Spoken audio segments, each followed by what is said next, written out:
Good afternoon, everyone. Thank you so much for joining us for the webinar in the middle of Earth Economics Week, where we're looking at steady state economics. Is it still relevant? But before we get into the lovely presenters and some of the important material, I'm just going to do a quick introduction and an acknowledgement of country. So yeah, welcome everybody. I'm Michelle Maloney, and I'm the convener of AILA and a director on the board of the New Economy Network Australia, and also with Future Dreaming. And it's these three organisations that are really proud to bring you some fascinating conversations this week in the form of a webinar each day to explore a whole range of different ideas and issues connecting to how the economic system can, and perhaps at the moment does not always, care for country and look after the living world. I think something has happened. My slides are in the wrong way around. Yay. There we go. I'd like to acknowledge country. I'd like to acknowledge that I live, work and play on the beautiful lands of the Cubby Cubby people. And from my home, I can look out across the rather beautiful Glasshouse Mountains, and that's Jinnabara country. So I personally would like to acknowledge the First Nations peoples across this entire continent, and also the peoples whose land I am lucky enough to live on. I'd like to acknowledge that Aboriginal land was not ever ceded to the British Empire or the Australian government through treaty or in any other way. So it always was and always will be Aboriginal land. Here at NINA and AILA, our acknowledgement of country is a moment to reflect on not only the foundations of life on this continent, the peoples and the plants and the animals that make up this amazing place, but also a moment for us to reflect on the colonial legacy that our legal and economic system has brought to this continent. So I invite everyone, it's become a bit of a Zoom tradition to pop in the chat whose country you're on or where you're from. And given it's Earth Economics Week, please feel free to pop in if you saw a plant or an animal or any kind of living being that visited you today and that has given you some inspiration. My short comment on the living world around us is that Cyclone Alfred is coming for a visit. Apparently he will be here tomorrow night where I live. So my heart goes out to everybody in the Southeast Queensland and Northern Rivers region, including anyone who lives near me. We're all a little bit nervous, but hopefully country will survive the giant storm. I know human beings will, so that's good. But yeah, please do feel free to pop anything you want to share in the chat about where you're from. Okay, so in just a minute, we're going to have some presentations from, and the order of speakers will be Phil Jones, and then Robert and Matthew. And so they're going to be talking about steady state economics. And then at the end, we'll be having a bit of a discussion and talking to any of your questions and having a good old yarn. But just before we do that, life wouldn't be life without a quick commercial break. Can I please encourage you all to join us for the remaining webinars this week? Tomorrow night, Australian time, 6:30 p.m, we have Catherine Trebek, one of the co-founders of the Wellbeing Economy Alliance International, and are continuing to do amazing work, including she has a film out at the moment, I think, called Purpose. So we'll be chatting with Catherine. She's still over in Europe, I think. So that'll be great. And then on Friday, our final webinar will be a trio of women, including me, contemplating what a degrowth, decolonised economy could look like. Starting with the amazing thinker, writer, Indigenous elder, Mary Graham, equally amazing, wonderful thinker, Anitra Nelson, and little old me, and we'll be playing with some really amazing ideas. And if you've missed any or you want to go back and catch up with some of them, the recordings from each of our webinars this week will be available probably by the end of next week, give or take cyclonic interruptions, but I think we should be okay to get that done. So we had on Monday, Professor Helen Kopnina. It was wonderful to share her reflections on Hayden Washington's work, recognising him through our AILA NINA inaugural memorial lecture for Hayden, a dear friend and my co-convener of the Ecological Economics Hub inside NINA until he unfortunately passed away in 2022. And then on Tuesday, we had a really fascinating conversation about First Nations approaches to sustainable economies. So please do try to catch up on them if you've missed them, and thanks for being with us.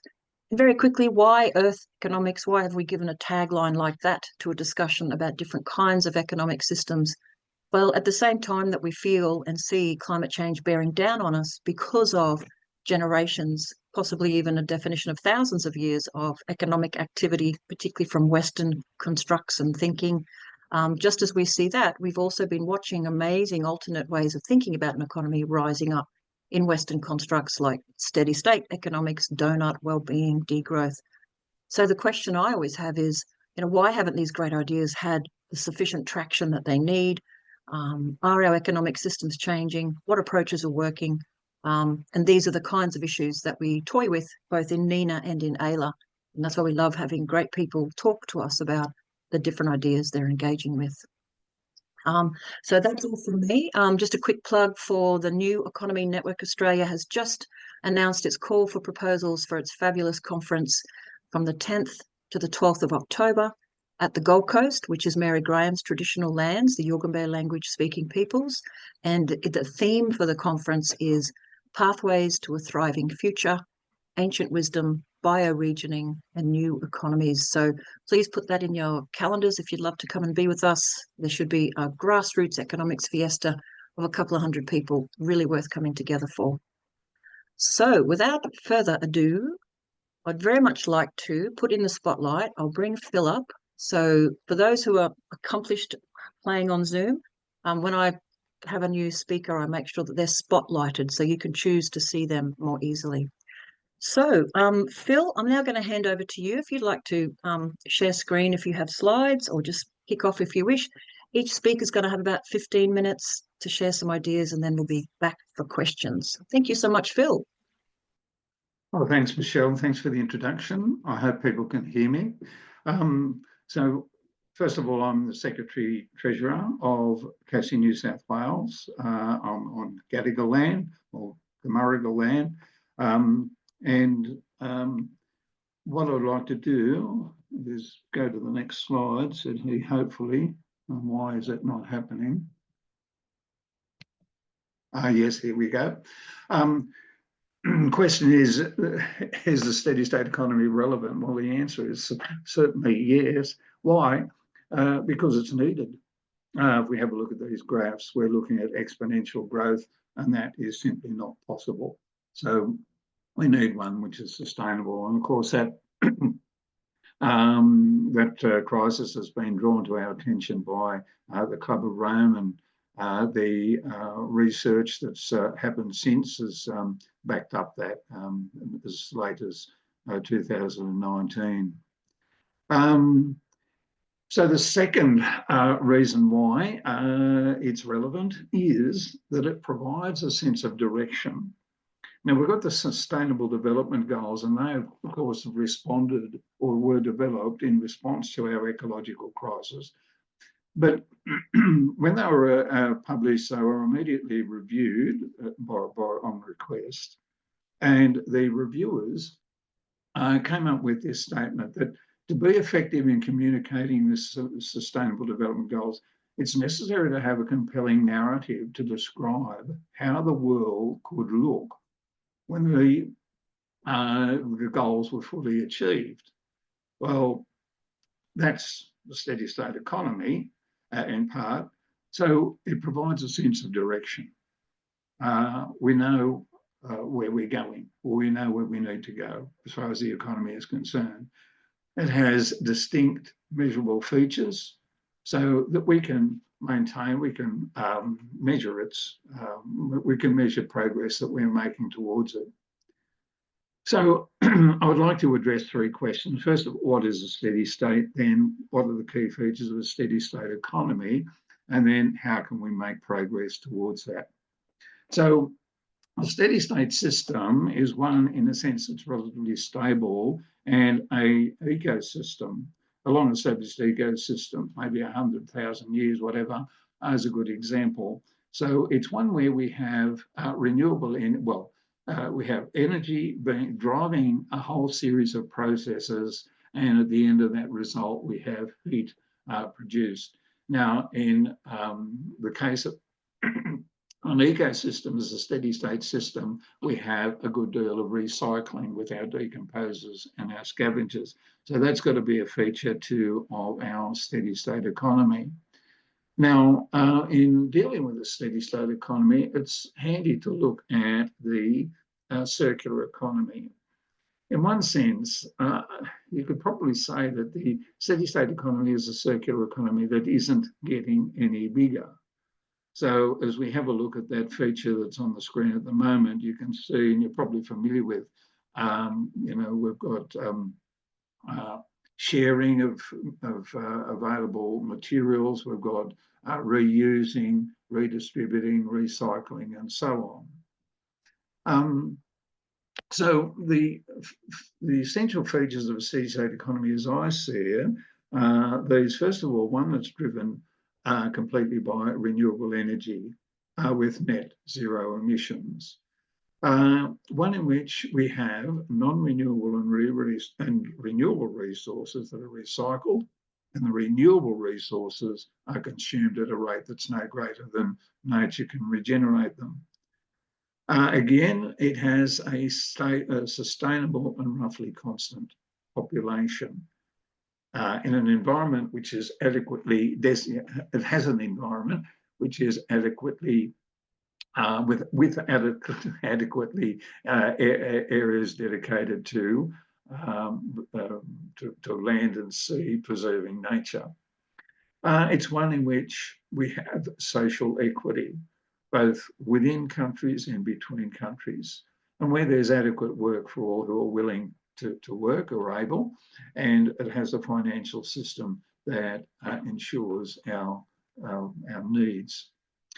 So in making progress towards a steady state economy, in my mind, we have to begin from where we are. We can't go back and change the beginning, but we can start from where we are and change the ending. We've got to look at the handles which are available to us and pull on those. So that first feature that I mentioned, 100% renewable energy and net zero emissions, what a range of things, we're conscious of that already, a range of things that we can do, things which are happening nationally, and an international awareness too of the problem. We're not there yet. We've got to reduce greenhouse gas emissions, and there's various ways in which we can do that. And if we want to make those sorts of things happen, because we're not there yet, we've got to look towards our advocacy organisations, 350.org, Block the Gate, Move Beyond Coal, and so on. So for a moment, I just want to look at the circular economy. Now, the circular economy is defined as one, as we can see, where products are designed to be reused, repaired and recycled, with minimising waste and maximising resource efficiency, and it aims to create a closed look system where materials are constantly circulated and repurposed, rather than being discarded as waste. So comparing the circular economy with the steady state economy, the circular economy, in my mind, is necessary but not sufficient. It's a necessary but not sufficient feature of the steady state economy. Now, that being said, what I'd like to do is have a look at what's been happening at government level. First of all, the Australian government has now a circular economy framework established. It has a ministerial advisory group on the circular economy. It has conducted, through the Productivity Commission, an inquiry into the circular economy for Australia. So this advisory group has come up with a series of, in my mind, important recommendations and some significant points. First of all, it speaks of the circular economy as a transition for Australia. It's almost inevitable. It's something that we've got to have. That's the tone of this document. It recommends that government provide guidance on how circularity will be measured. It recommends that we have targets and report progress against the Measuring What Matters framework, that the circular economy be supported financially. And that's the circular economy principles we incorporate into the zero emissions sector plans. So again, its recommendations include manufacturing and products being recycled, but coming from recycled materials, design for durability, upgradability, repairability, reuse with modular parts that can be easily replaced, and designing products that are lighter, thereby consuming less energy. It recommends that the government identify barriers and difficulties to transitioning to a steady state economy, develop good design principles for the built environment for both business and industry. So refurbishment rather than demolition, repurposing, diverting waste from landfill and using waste heat that comes from industrial processes. It recommends that governments at all levels consider circularity in tenders for infrastructure and government buildings, sharing of equipment and infrastructure, so farming equipment, biogas plants and so on. And particularly it looks at reducing waste, food waste. Other important features or ideas, points coming from this from this advisory group is that it recognises that there will be changes in laws and regulations affecting international trade agreements, competition and consumer regulations, as well as legislation across different levels of government. Now, in advocating this circular economy, this advisory group is not advocating for a steady state economy. Broadly speaking, across the world, it's not stated that it is aiming for a steady state economy. However, I think that there is an argument to say when we look at all of those recommendations, what we're going to get is degrowth, or what they're promoting is degrowth. So I believe that advocates for degrowth and a steady state economy should support these initiatives, these recommendations. As far as I know, there's no NGO or activist group that's looking at these, and I suspect that it's because it's either because it's so recent, or that's probably the main reason. I'm not sure. So that was the second point, the second feature of the steady state economy. So the third one is a sustainable population and a stable population. So the graphs that you can see there indicate the various forms of,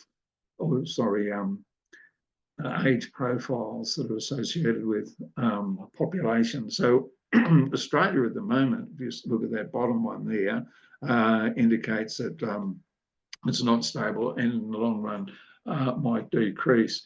But globally, the fertility rate is 2.3, which means that at the moment there's a tendency for it to increase. But the fertility rate that's required is 2.1 children per woman. So we're not too far globally from that. I suggest that our population level in Australia is actually related to immigration. Haven't looked at that closely, but maybe it's also related to what newspapers say. But anyway, so the global footprint network is also indicating that that we're living beyond our means, and I think this might be the basis for Sustainable Population Australia arguing that our present population is too high. But the global population is set to decrease later in the century, and at the moment there are populations where it has peaked. Looking at the fourth feature of the steady state economy, and that is where we have land and sea preserved for nature. There is a claim by scientists and an effort to have somewhere between 30 and 70% of all land and oceans protected for nature. And we've got the International Unit for Conservation of Nature having a look at that area. The Marine Conservation Society in Australia is useful information when it comes to what's happening around Australia, and it has worthwhile campaigns. As far as fishing is concerned, there is an agreement. There's the Port State Measures Agreement. There's 67 nations at the moment that have signed up to that. Unfortunately, China, which is a big one, a big fishing nation, hasn't signed up to that. So there's a bit of a problem there. So around Australia, we've got these marine parks and terrestrial parks. So we're making progress there. But the thing to note about all of these, of course, is that they don't happen by chance. What happens is that we have to fight for them in various ways. Fight. With regard to social justice and equity, again, my fifth feature. Well, within countries, I think the tax policy is a key one. We've got to listen to ACOS, Oxfam, Australians for Native Title Recognition. When it comes to justice and equity between countries, we've got to look at the work of the Tax Justice Network, Publish What You Pay, there's Jubilee Australia, the Australian Fair Trade and Investment Network, the anti-slavery movement. So those are, I think, are the main ones. Amnesty International says there's quite a range there that we can look at and get behind and support. Now, the sixth feature, adequate worker opportunities. Well, with these manufacturing changes, we've got recycling, repair, longer lasting products and so on. What I think we're probably looking at is shorter working days or shorter working week and job sharing. Now, this might also correspond to reduced levels of income. So that's a trend, I think, in the future. Now, the last one, the financial system. This is a tricky one. What happens, of course, at the moment is that we have savings and superannuations, insurance and all of that, bank deposits. And what they do is they go into the hands of financiers, and then from financiers, they go back into businesses. So we do need some of that finance, certainly for the energy transition and to invest in the new industries of recycling, reusing and so on, and to facilitate research. So these are some of the things which are also recommended by that advisory group, that this is what we should be doing with some of our finances. Organisations such as Market Forces and BankTrack, they're facilitating shareholder activism. So they're groups to organisations to tune into. Favourable tax concessions for those enterprises that embrace circularity.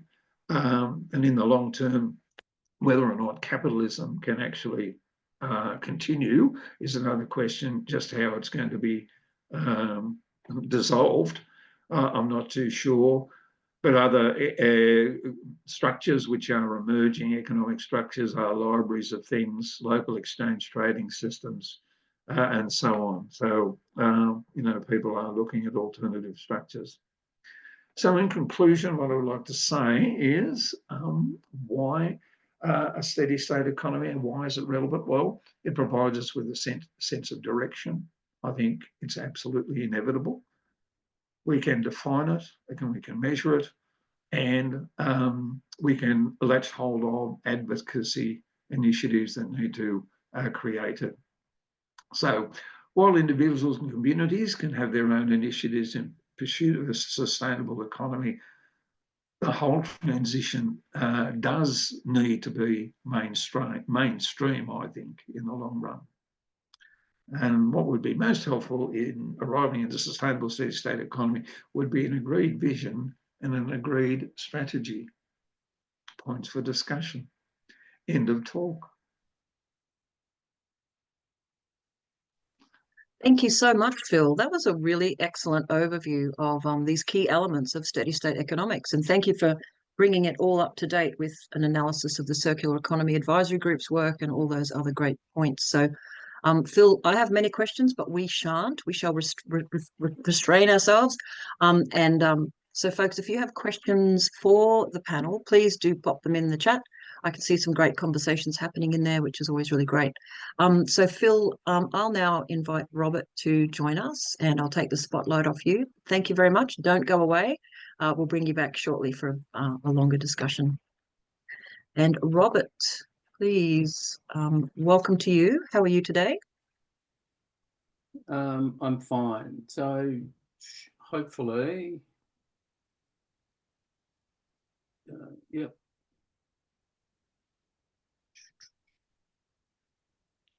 Share screen dilemma. Will it work today or won't it? Hooray, it worked. Okay, over to you, Robert. Thanks so much. No. What have we got? Unmute. Yeah. Is that where we are? Right. Sorry, I'm just distracted by a few things. Right. So, pardon me. I'm broadcasting from Gadigal land. I'm a co-director of Steady State Economy New South Wales, and I'm an adjunct researcher at UTS, looking at sustainability related issues within society.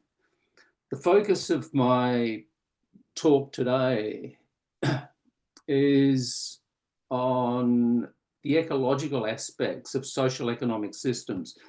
The four systems Michelle introduced earlier on that I'll be referring to or relating this to is steady state, Doughnut, degrowth and wellbeing. And my proposition about it is that the implementation of ecological change in all of these models is given insufficient attention. I'm not an economist by training. My background is in sociology, and my fundamental interest is how individuals in all societies organise at all scales their day-to-day lives. And my working definitions I've just put forward in terms of this slide in the way in which I approach economy. So social provisioning systems is a more formal explanation of it. For example, Spash's latest book. The one that I quite often use or sort of regularly rely on is that they're systems of exchange for things that we value. It was introduced in the earlier slide, and you're all well aware of the systemic existential threats that we're facing. So the three categories of it relating back to human behaviour, global warming, increased biodiversity loss and extinctions, and increasing resource scarcity. These have been clearly articulated since the 1960s and 70s, which saw the emergence of sustainability as a discourse and a set of theory in conjunction with the emergence of ecological economics to tackle human behaviours. Okay. At the same time as, if you like, those theories emerged, we have the creation of limits to growth, which most of you will be familiar with, coming from Meadows, Randers and others. Right. Post this start of the development of sustainability and ecological economics, we've also got the creation of sustainable development. You saw some of that in the previous slide set, which is a political modification of sustainability. It is still a growth-based model, not a post-growth model or a no-growth model. And relating to the last point in terms of our growing awareness of the issues of human impacts, there's more recently been the creation of the World Resources Forum, coming out of, again, Switzerland and Europe, which is not only recognising the threats of increasing resource scarcity and the causes behind them, but trying to work out ways of dealing with them.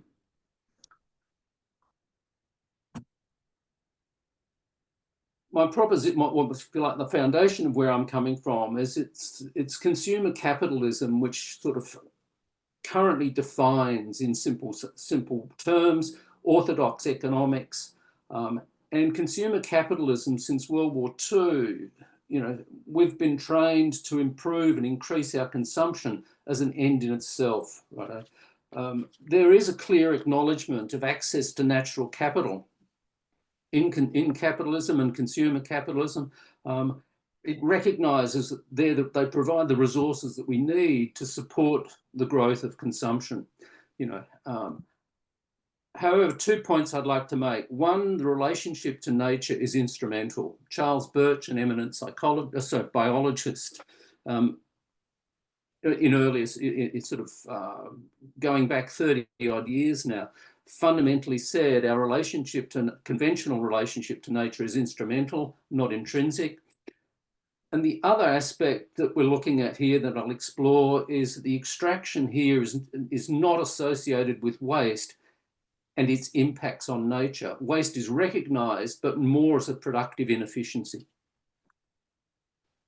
We saw this slide as well. I'm not going to go through this in detail, but it does provide the context for the proposition that I set up earlier about the implementation of ecological change. When we look at socio-economic trends, what we see are measures of human behaviour. And when we look at the systems trends, what we see are the impacts on both humans and non-humans of human behaviour. Right? And what's really interesting with all of these charts that come from Will Stephen's work published in around 2015, is that the growth predictions and the escalating curves that we've got match the predictions of limits to growth that were put out by Meadows and co. in 1972. The other chart or diagrams that you'd be familiar with are in fact the planetary boundaries diagrams. Pardon me, they're an aggregation at the whole Earth system's level of the great acceleration pictures that we saw earlier on. And the point I'm making here is that humans have not organised any correction to their behaviours over the last decade since these figures came out. And yet these are caps that are built into some of the models that we'll be, in particular, one of the models that we'll be talking about later on.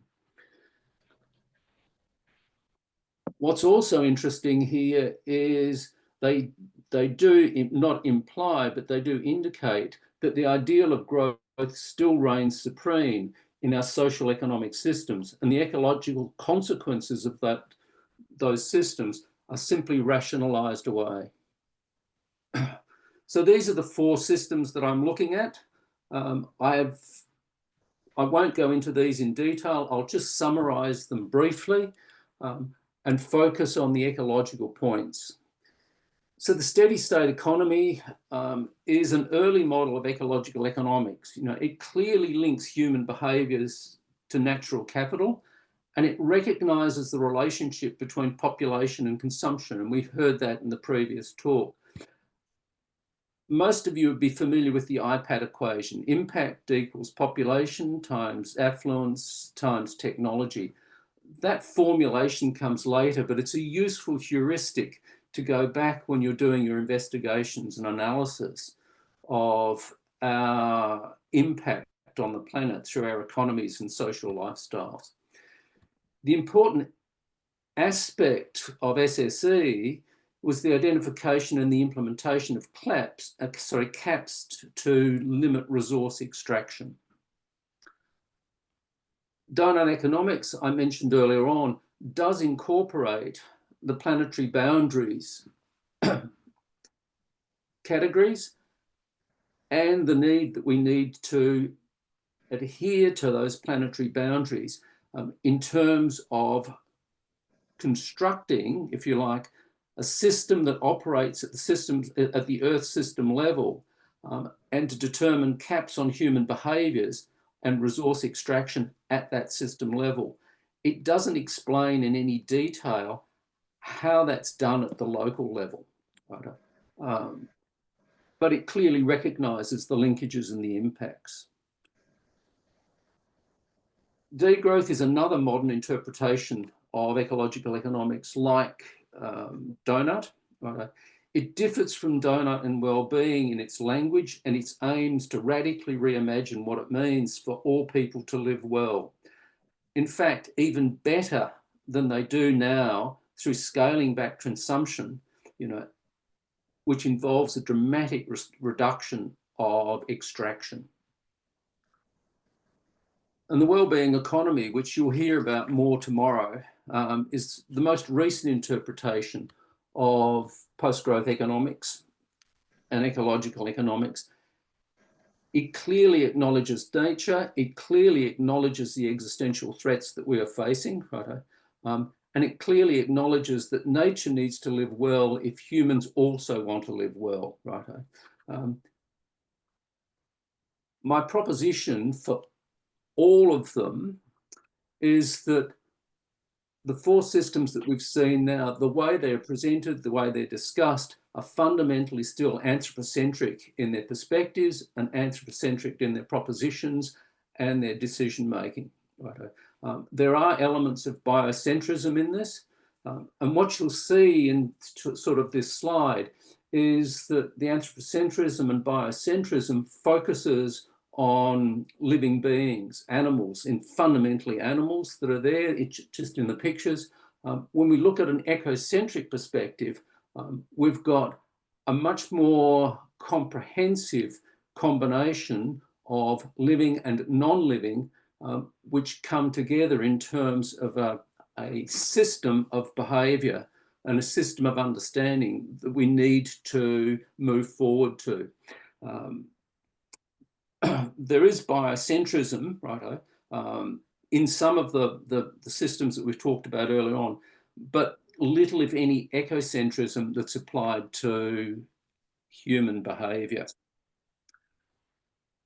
My proposition is that to get to an ecocentric position, and to get to a shift, or the desired shift in objectives of post-growth economies, right? We need different languages and we need new narratives, particularly those that help explain and understand how ecological systems work and thrive together and how social systems are integrated and embedded within this. That doesn't really exist at this stage in any of those models. This also involves valuing humans and non-humans as equal actors, in that they have equivalent rights to resources that they need and often share. That again does not happen. A starting point is to commence this journey with mostly ignored and despised non-humans, right? Pardon me. And we can see several represented in the slide.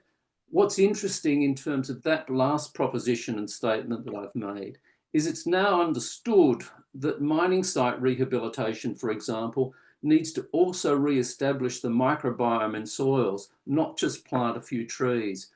And we've seen from the shift in Australia, for example, from the land care movement into regenerative agriculture, that regenerative farming is also working with these principles.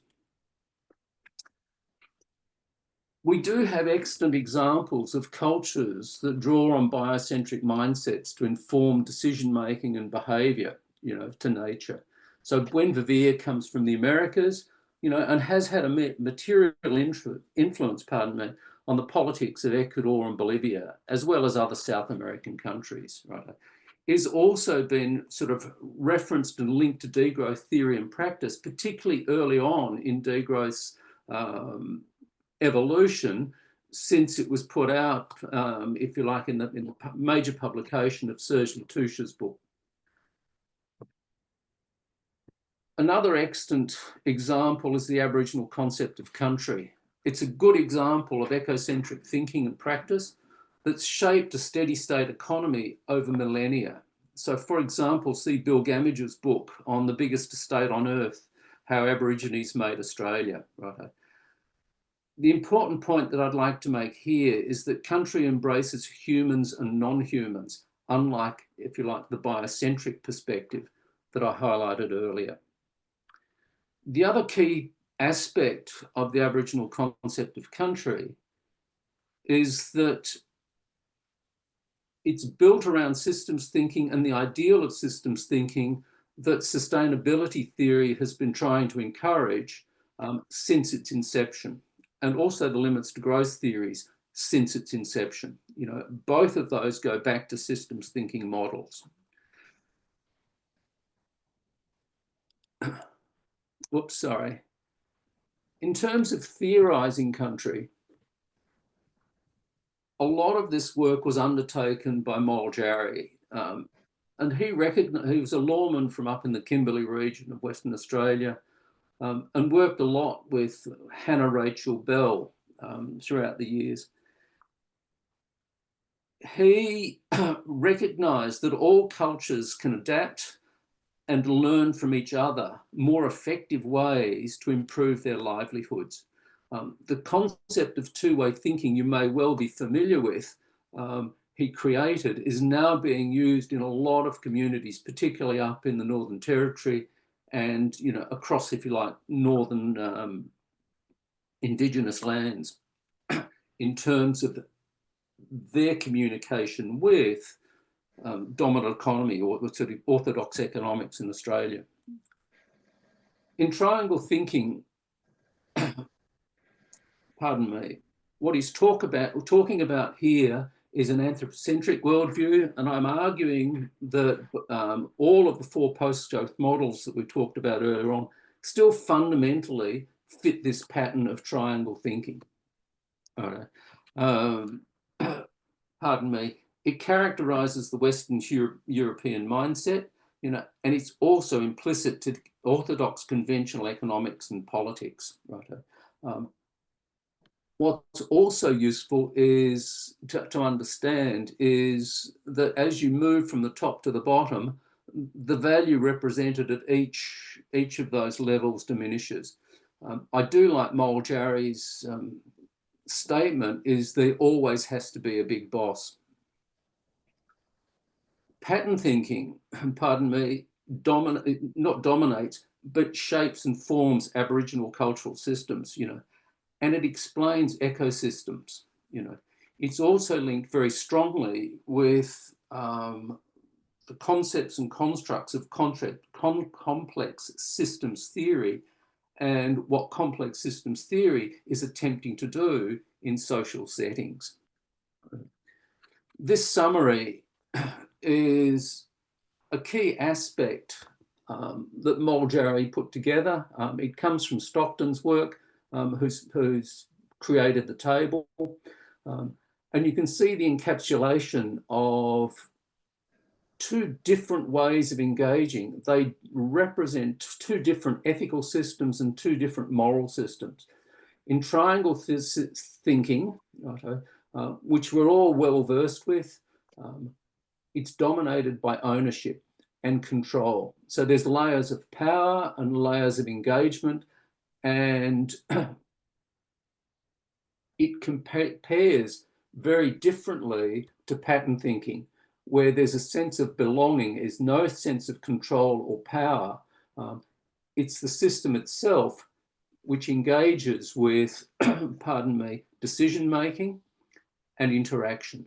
There's also a dialogue that goes about systems thinking, pattern thinking. It's always in dialogue. The final slide that I've got here is about transforming post-growth economic models. I mentioned earlier on that all of these models, steady state, Doughnut, degrowth, and well-being, do have a very different engagement with nature, if you like, humans and non-humans, but they don't explore it. That's my proposition. We need to explore that part. We need to expand that part. We need an active participation of non-humans in our dialogues and our way of thinking. And these are missing from all of the models that I've been talking about. What we do need to engage with is that humanity's well-being is dependent on the well-being of the ecological systems that support it.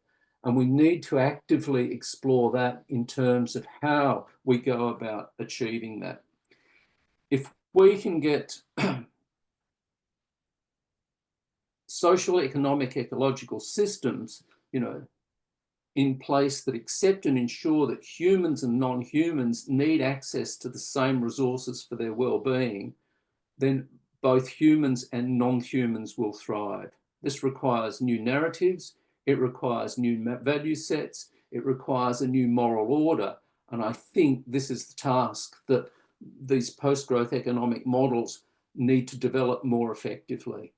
The final point, I'll wave the flag, is steady state New South Wales has consciously started this process about a decade ago. And if you had the opportunity of listening to Helen Kopnina, she did work with Hayden Washington in some of the early papers around ecocentrism versus anthropocentrism. So I'll leave the conversation there. There's lots of ideas to unpick. Thank you.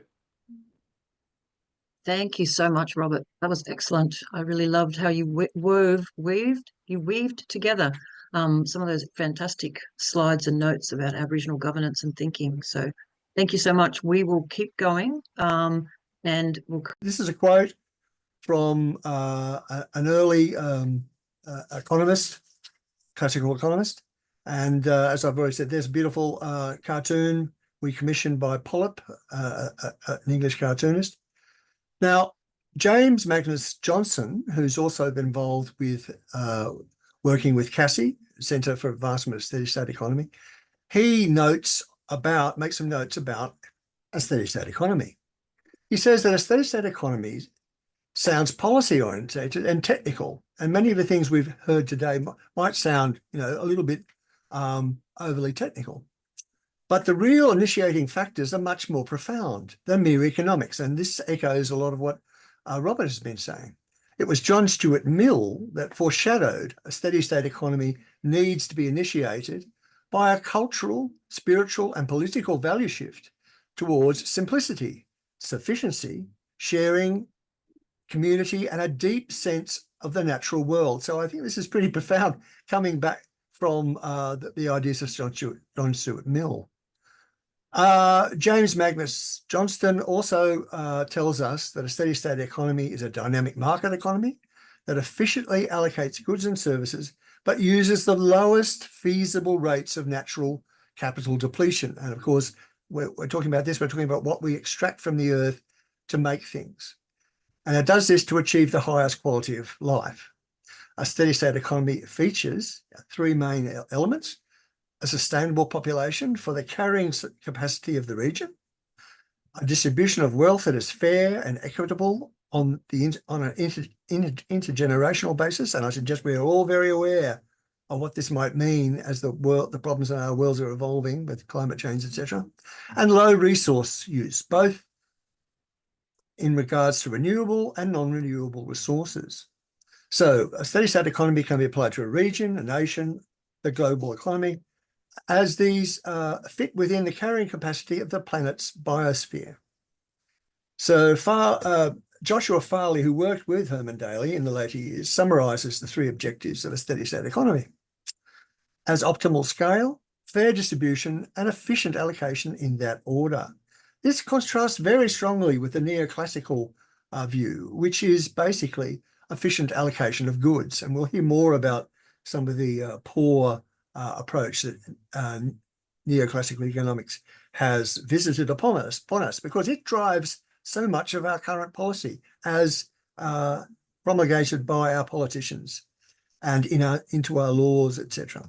So as James Magnus Johnson notes, the question of scale were left almost entirely unconsidered in the conventional economics and public policy, while the question of fair distribution is but a secondary consideration.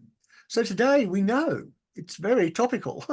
We face the effects of climate change and the spectre of ecosystem collapse. But I suggest that we can identify a path towards positive action. And that, of course, I would suggest is the steady state economy. But it's interesting to note that Donella Meadows, one of the co-authors of Limits to Growth, which was mentioned by Robert, which was published in 1972, said of our process to envision and bring about a sustainable world, that we need clarity about our goals. We need to know where it is going. We need to have vision, and this is also mentioned in some of the things that were said by both earlier speakers. That vision has to be articulated. It has to be socially shared, discussed, and formulated. So, if I can put it this way, Doughnut Meadows was definitely on the money. So Herman Daly is actually mentioned, his ideas are mentioned in chapter 5 of Limits to Growth. And this is important to note because Herman Daly has been in there, along with other important ecological economists, from the very early times. He says, as noted in the Limits to Growth, a stationary state would make fewer demands on their environment resources, but much greater demands on our moral resources. And this has some resonance with what Robert was saying. So what I want to point out here is that the transition to a steady state economy, or a sustainable economy, we must rid ourselves of a number of misdirections and misdescriptions. And this is something that I think people find hard to understand. I'm in the economy, I go to work, etc. What am I talking about? But neoclassical economics totally very badly misdescribes the world we are in. So, next slide. I hope you can see. Okay, there are a number of dissonant voices to neoclassical economics' rise to dominance. Heterodox economic perspectives. There are a number of so-called heterodox, opposing the orthodox, views in economics. Ecologists, environmentalists started to question and raise their voices about the state of the world, both socially and economically, and the effects of the dominant neoclassical economics. Many of these voices arose in the 1950s and 1970s. So this gives historical context to what has happened to us. I can remember some of the 50s, not many, not much. But anyway, the point is that these were voices which arose and in response to policies and ideas embraced by Prime Minister Margaret Thatcher and President Ronald Reagan, who started to implement some of these ideas in their policy. That is to say, neoclassical ideas. So there's a long list of heterodox economists, but I'm going to talk about those who have championed ecological economics. Herman Daly cites Nicholas Georgescu-Roegen. There's also Kenneth Balding as a strong influence on his thinking. Robert Costanza and Joshua Farley are also important voices in ecological economics. And I know that there have been discussions in previous NENA events from both of these gentlemen. But what the concerns were in regards to neoclassical economic theory is that it, as I said, it thoroughly misdescribes what is there, and consequently the policy consequences promulgated from such a view is effectively a wrong lens, if I can put it that way. Economic theory of the world, this lens, which has treated a range of very poor, has created a range of very poor environmental, social, political, and economic problems.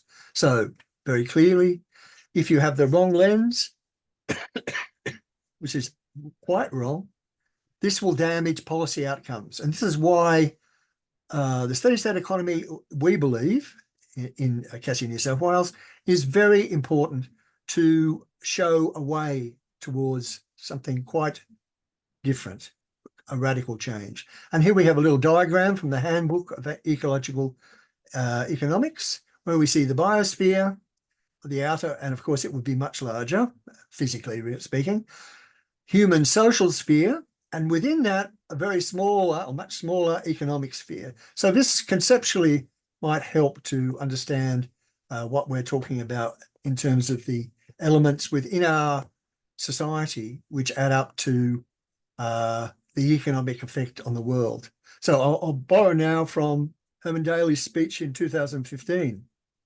What are some of the driving ideas behind the steady state economy? So he noted that some believe we still live in an empty world. And what he's referring to is the ideas that came out of some of the writings of Adam Smith around 1766. So in that time, the economy was small relative to the containing ecosystem. Our technologies of extraction and and harvesting were not very powerful, and our numbers were small. Fish reproduced much faster than we could catch. Trees grew faster than we could harvest them. And the minerals of the Earth's crust appeared to be abundant, though this was not, strictly speaking, true. So here we see that Herman Daly's ideas particularly rest on some of the notions which are highlighted by Nicholas Ceausescu-Rogan, that it is the effects of the laws of thermodynamics, that what happens in our economy is that we have grown the populations of cattle, chickens, pigs, soybeans, plants, and the non-living populations, cars, buildings, refrigerators, cell phones, have grown even more rapidly.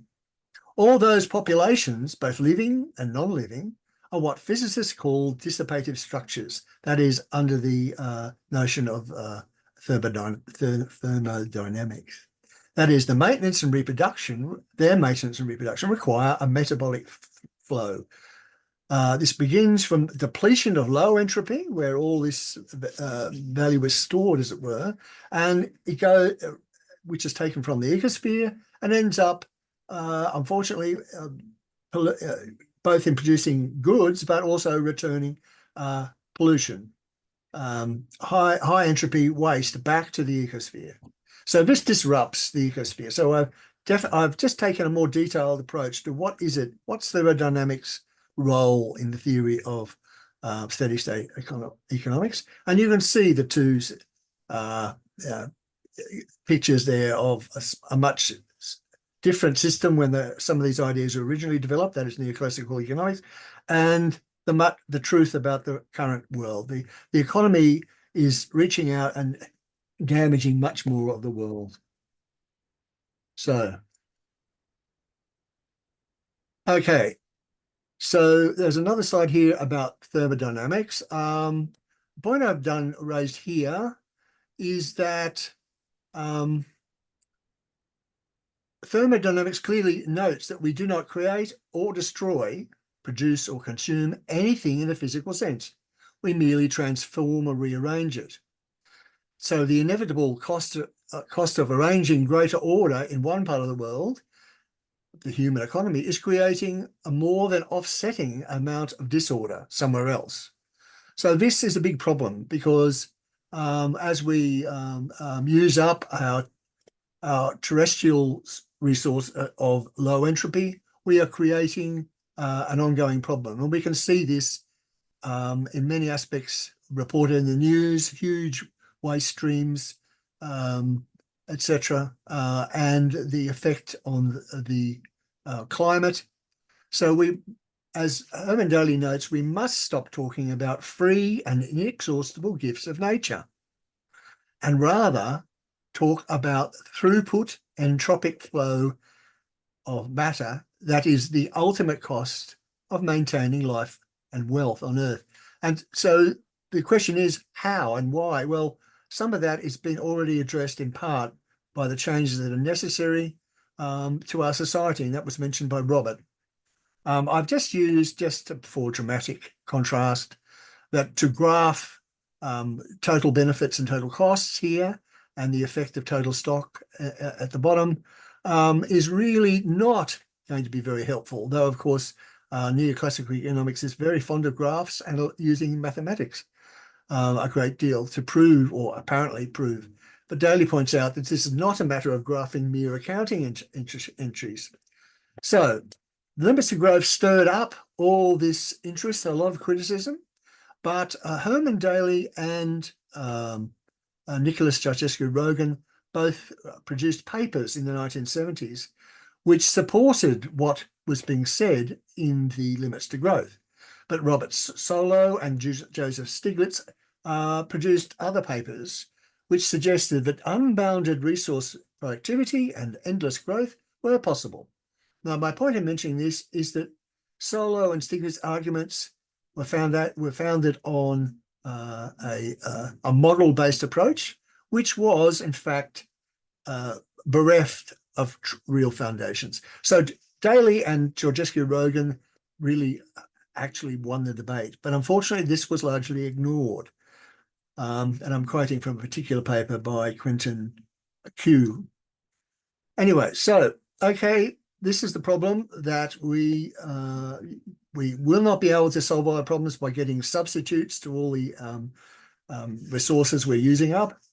And we can't rely on new resources being developed by smart scientists.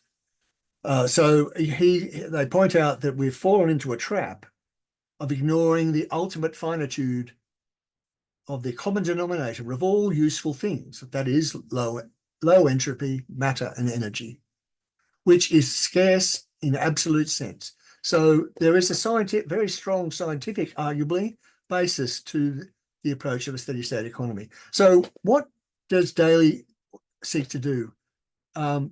In short, he is really outlining a very major set of changes.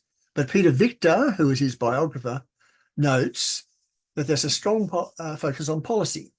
Daly's approach to policy is to base his proposal on clearly articulated principles. Among the most influential principles is the distinction he makes among scale, distribution, and allocation. So scale, as we probably would have heard earlier, is the material size of the economy, which unfortunately has grown and grown and grown in relation to the environment, but which is embedded in that environment, in the ecosphere. Distribution refers to the claims on economic output among people. So this is the social aspect of what happens in the economy and what would be impacted by changes to which are proposed by Herman Daly. Hence, clearly, Daly accepts the importance of social metabolism. So he talks about redirecting the economy towards community. So this is discussed in a particular book of Daly's called, I have it on the desk right in front of me, For the Common Good, redirecting the economy towards community, the environment, and a sustainable future. So all these things were in play. That was released in 1989. So Herman Daly was out there doing this work on these issues. And excuse me, Matt, I'm terribly sorry to interrupt. You've just reached 20 minutes. So if you're able to wrap up key thoughts in the next minute or two, that will give us time for Q&A. Thank you so much. So unfortunately, I'm going to mention the ideas of David Graeber, the anthropologist, but the point of mentioning that is this point also raised by Robert, that there have been various human systems over the centuries devised where it's just simply quite clearly not true that human beings are forever at one another's throats competing, that the most pleasure and profit is to be derived from, shall I say, consuming and dominating and owning the world. So these things are simply not true of a lot of native cultures. And so I'm just stressed that the social domain is a very important part of Herman Daly's thought. And there we go. I'm just general equilibrium is another very failed concept within neoclassical economics, which suggests that we must alter our policies and government policies to reduce the size of government, to allow the market. The market's competitive market is the most important thing, rather than social policy that benefits the world or benefits ourselves. In a situation we have reduced our engorgement of the natural world. A circular flow is another failed concept, which is highly criticised by Herman Daly. So I'll just end with a comment by, let me see if I can find it.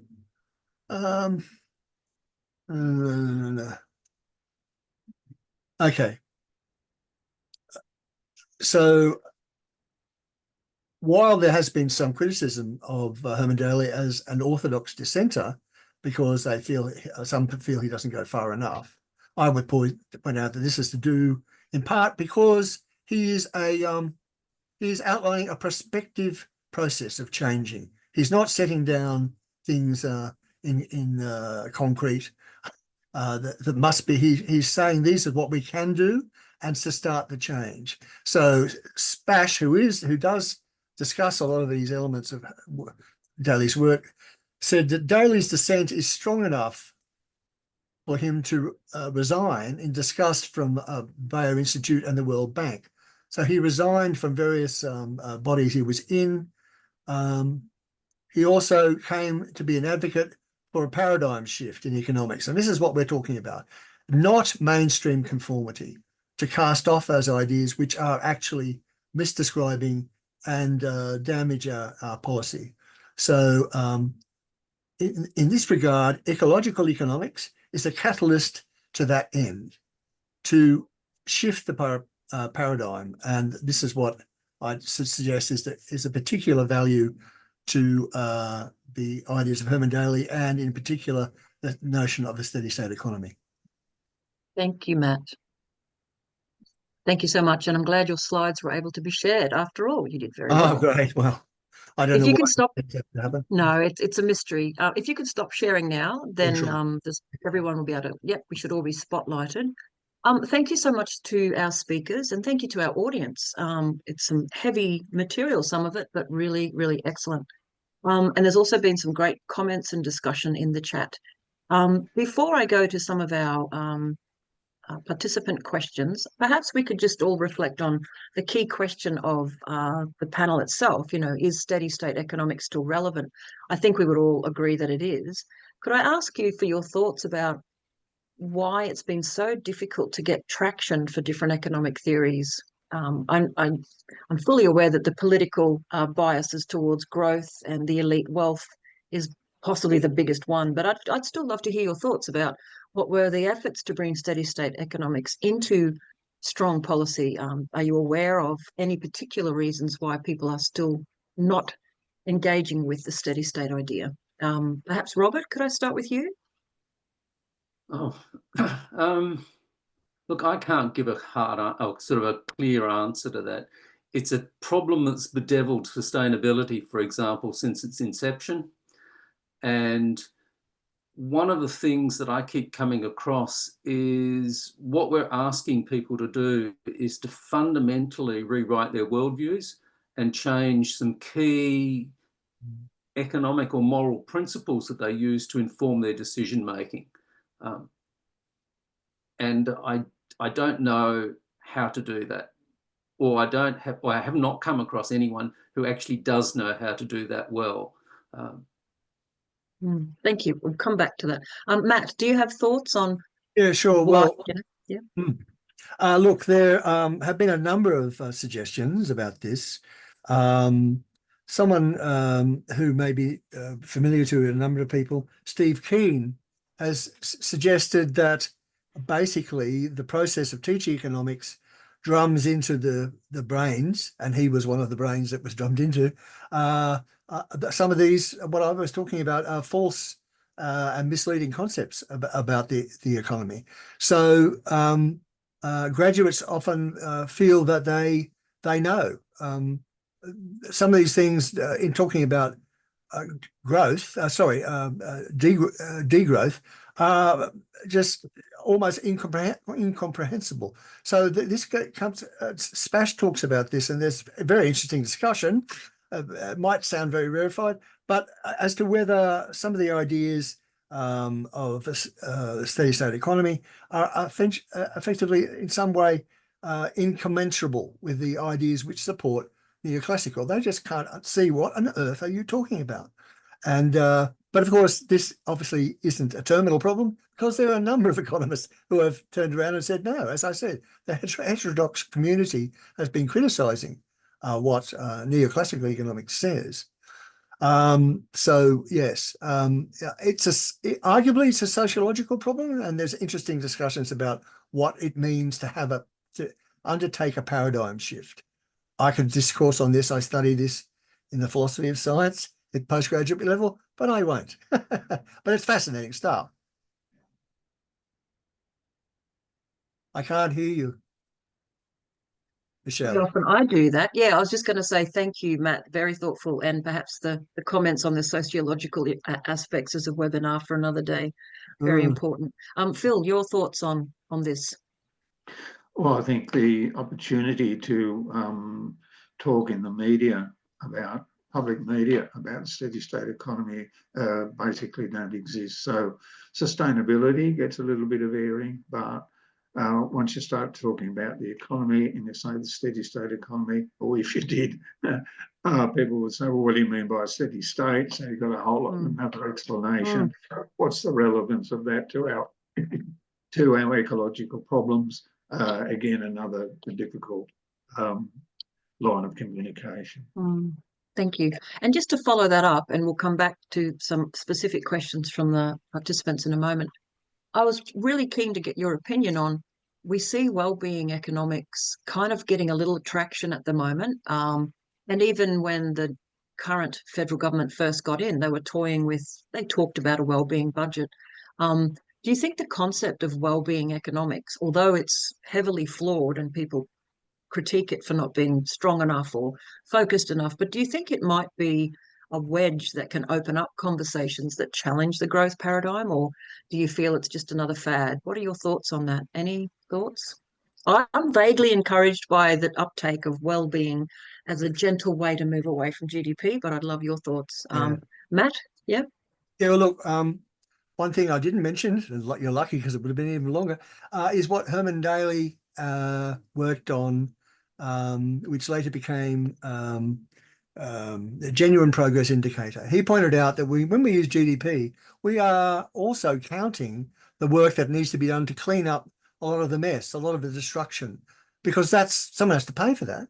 So that's part of GDP. He developed this notion of general progress indicator. The question is, of course, what defines general progress? But a lot of negatives, which would be excluded and reduced, and they've done studies on this, so to show that the GDP can clearly be shown to be quite misstating what the world looks like. Economic progress measured by GDP just doesn't measure this other element of well-being.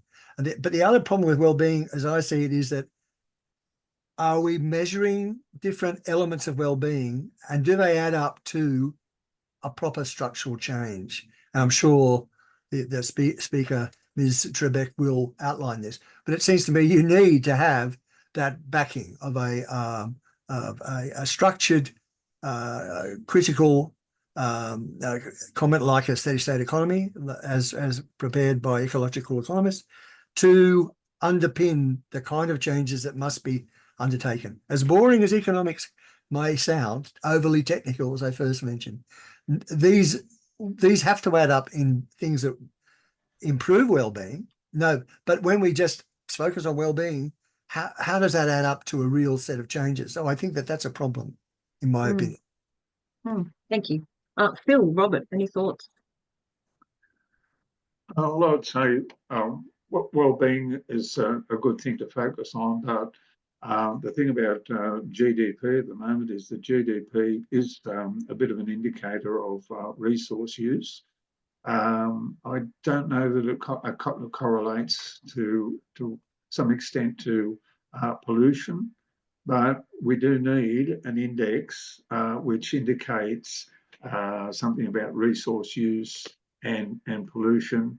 If that's included within the well-being, well, I think you probably need it separate, because GDP, there is a bit of a correlation between those things which are in fact threatening our basic system.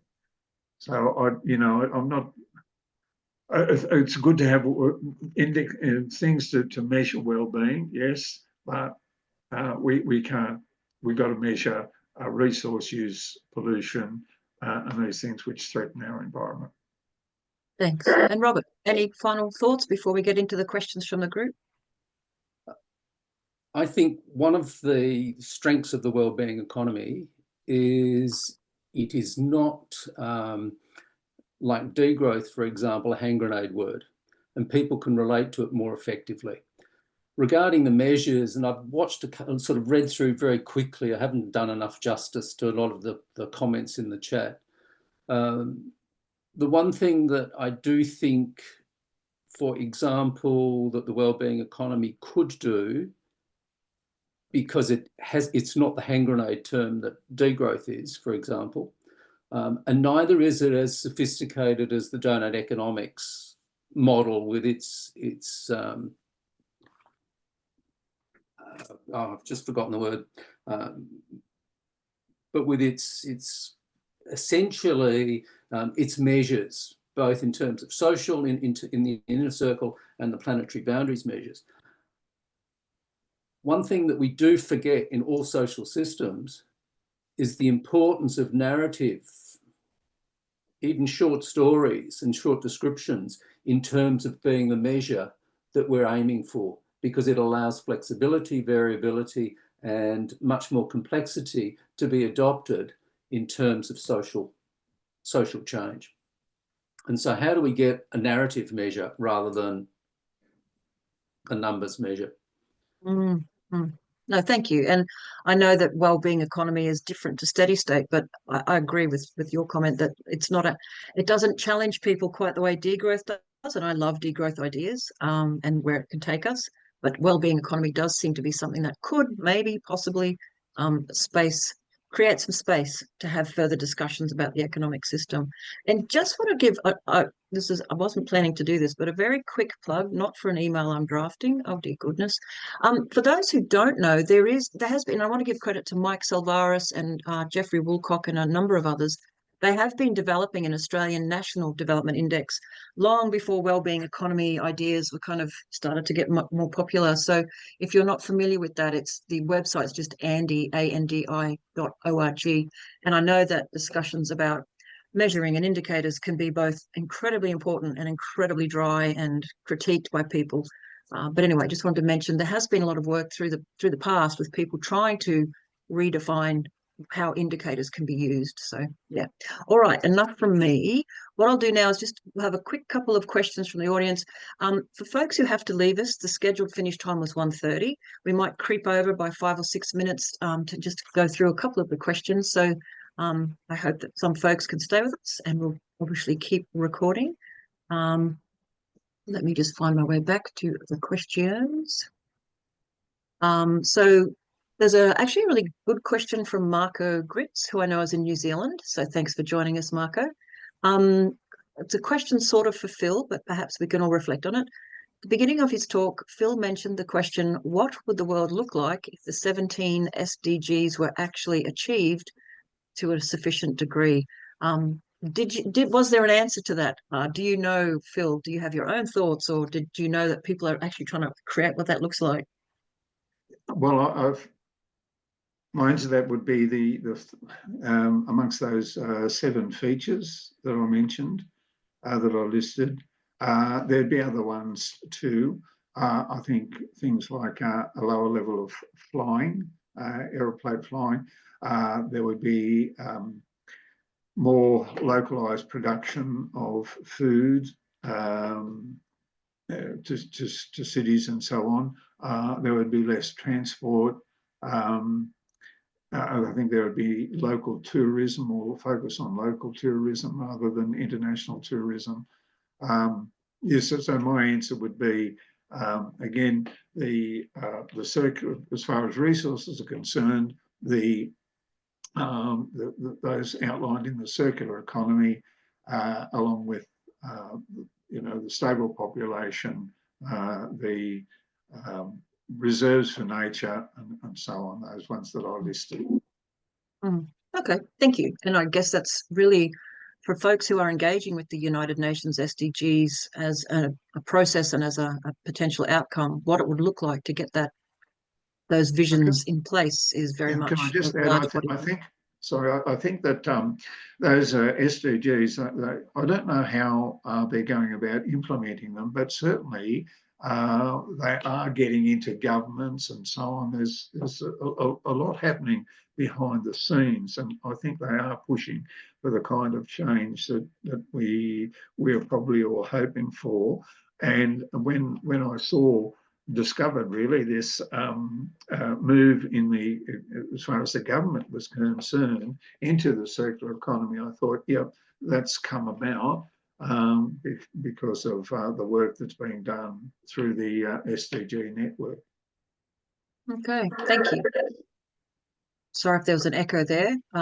So a quick question from JP for Robert. Robert, you were talking about pattern thinking, and she has asked, can you kindly point us to any pattern thinking examples that you mentioned from the New South Wales group? I saw that. I should have corrected it. It's the ecocentric papers that Hayden put out. So that's papers that he produced, or articles that he produced with Helen Cobnita. Thank you. So for JP and anyone, if you want to find Hayden's papers, I think a lot of them are listed on the CASSE New South Wales website. And I think Hayden did have a website. I might actually look into that too, and out of sheer respect, but also significant interest, put them or list links to them on the NINA website under the Ecological Economics Hub. So thank you, JP and Robert. We actually had a couple of questions and discussions around degrowth, and I wonder if, as a panel, you might like to respond. Marco and Philip Lawn, who I'd like to acknowledge, is on putting some great comments in there. Phil does some amazing work in his role as an ecological economist. So thanks for joining us, Phil. About degrowth, and I would love for you guys to just comment on this a little, because I find it really important. A lot of people talk about degrowth as if it's an end game. But as a scientist friend once said to me, if everything degrows forever, we will disappear. It has to be a process towards something. Would any of you like to just speak briefly to degrowth as a process towards reducing consumption, well, reducing flow, etc.? Matt, did you have any thoughts? Or I don't want to put you on the spot. No, well, look, degrowth has been a very good set of discussions, particularly in Europe. It has had political interest. I note that Jason Hickel did a presentation to the Dutch Parliament. If you listen to that presentation, I believe that sounds very similar to exactly what Herman Daly has said, but he may disagree. But he perhaps was much more careful about population. Unfortunately, that can be an area where people assume that steady state is suggesting we take coercive steps, and that's certainly not true. Anyway, so degrowth is a very valuable, I believe that in terms of people thinking about the problem, and that is the problem of our engorgement and despoiling of the ecosphere as we try to conduct our lives, but in manners which we can modify so that we don't have the kind of impacts that we see. So Herman Daly, I believe, actually did not see degrowth as a problem, but he saw it as part of a pathway to steady state economics. There's a really great little video in a discussion between Dan O'Neill and CASSE, I can't remember his first name, who is an advocate for degrowth he's Spanish, but in Europe, and quite written a lot of work, where he does concede that Herman Daly's ideas are important and a very good stimulus to inspire people. What can we do? Where can we go? Thank you, Matt. Robert or Phil, you don't have to comment, but if you've got any thoughts. Yeah, I do. So one overarching comment is, and it's a known problem within degrowthers, if you like, and right from the very beginning, the notion that I put about of hand grenade words. People focus on the word itself, and that constrains the boundary in terms of their understanding and implementation of changes to economics that degrowth is arguing for. I made the point in the talk that I said earlier on, if you read Serge Latouche's book, which is the most common access point in English language, what degrowth is arguing for is a radical reimagination. If you think about that, a radical redesign of what it means to live and work well and to thrive, if you come back to steady state economics, within a social economic system that lives within the ecological boundaries that we've got. And most people forget that the starting point is a radical reimagination, not the fact that we've just got to scale down. The only other comment I'd make about degrowth is that it's it's a step towards it needs to be a step toward a steady state economy. So it needs an aim, it needs a direction or a target. Where we're going with it. But the other problem I think too is with when you talk about the various models that Robert's been speaking about. You can find by your language, you're trying to sum up something in one word. And the same with the circular economy. The circular economy is good, but. So yeah, I think you've got to look at the good things in whatever movements we see, and support those efforts that are going in the direction in which we're aiming, for a better world. And I think that comes back perhaps to my initial question about, why concepts like steady state have been so very difficult to bring into policy spaces where folks are still obsessed with growth. So, yeah. Okay, so we'll wrap it up in just 1 minute. Just perhaps some quick responses to this question. Rick asked about what your views were about renewable energy, purchasing renewable energy. And there's always a discussion now about, we know we have to go to zero carbon emissions and climate change related emissions, but big tech isn't really going to save us. And if we continue to do industrial scale renewables, the kinds of minerals required for that are going to take us to the same sort of places we've already been. So perhaps could any of you comment on the role of renewables in the move towards a steady state and energy generally? It's a big topic for 30-second responses, but thoughts? Well, one of our members, who is Mark Diesendorf, would take issue with that point. That is to say, no one is suggesting, obviously, this is a point made also by him and Daly against Robert Solow and Stiglitz, saying you're not going to be just saved by, continue our business as usual by new technologies. But in the case of renewable energy, wind farms, solar, it is clear that these will not overly cover every single, which has been argued by some people, every single acre of large areas of Australia.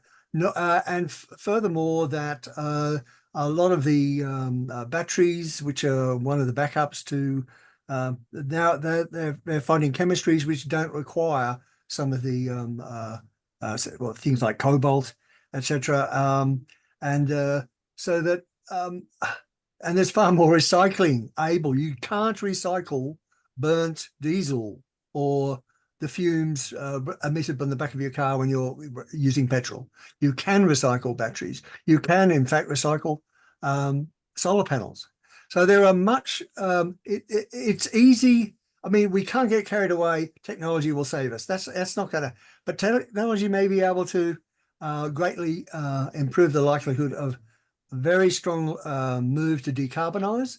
And you can have sheep grazing under solar panels, by the way. You can grow vegetables under solar panels. And this has been undertaken. So, look, we can be smart about how we decarbonize. And it's not, we don't have to make, oh, no, we just can't have that. We can't have this technological change. But we can. And a lot of the work, I'm going to list Mark Diesendorf's own site about a lot of this, because he had a lot of myths about the change to renewables, which might be useful for people to have a look at. I'll be putting that on our site in the links section fairly soon.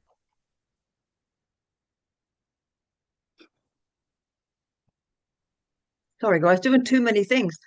Any final comments from Robert or Phil about the renewables and rare metals kinds of issues? The only comment I would make. I'll go on. Only comment I would make is that there's work done by Simon Mikow suggesting that to replace all of the energy that's used today with renewable energy, the materials aren't there. Yeah, thank you. And Robert? So it's sort of building on Phil's comment. If we think of just a one-for-one replacement with the energy system that we've created in our social structures and social economic structures now, it won't happen. We just don't have infinite resources, et cetera, et cetera. So it comes back to, I think, the linkage that goes through all of the post-growth theories. How do we redesign lives? Our urban environments have been designed around individual transport in cars, et cetera, et cetera. How do we change that so that we fit within the new technological environment? An iPad is quite an interesting little heuristic, because what does that mean for affluence and technology, et cetera, et cetera? Wonderful, thank you. Look, we're joyfully 13 minutes over time, so thanks to everyone who's stayed with us. We'll wrap up now. I can't thank you enough, Robert, Matt, and Phil, for joining us today and sharing some really excellent, not only introductory material about what the steady state economy is for folks who are new to it, but really showing the kind of concepts that are relevant today, how we can keep working through those ideas. I'm really grateful to all of you. And I'm really grateful to everybody who has been with us as a live audience. And thanks to everyone who'll be watching the recording. Without further ado, I'll start to wrap up. And just a quick plug, do remember that the New Economy Network Australia conference has its call for proposals now open. You can visit neweconomy.org.au to click on the links to the conference pages, 10th to the 12th of October 2025 at beautiful Broadbeach Cultural Centre on Yugambeh country. So it's going to be a really groovy event, and I hope that people can consider coming to be with us or consider a hybrid contribution. So thank you so much again to the Centre for Advancement of a Steady State Economy New South Wales, or CASSE New South Wales, as we love to call her. Yeah, thanks for your time, everybody, and we'll see you very soon. Thank you so much. And thank you, JP. She says, the conference, groovy is an understatement. Come one, come all. Absolutely. Thank you so much, everyone. We'll see you very soon. Thanks for your time.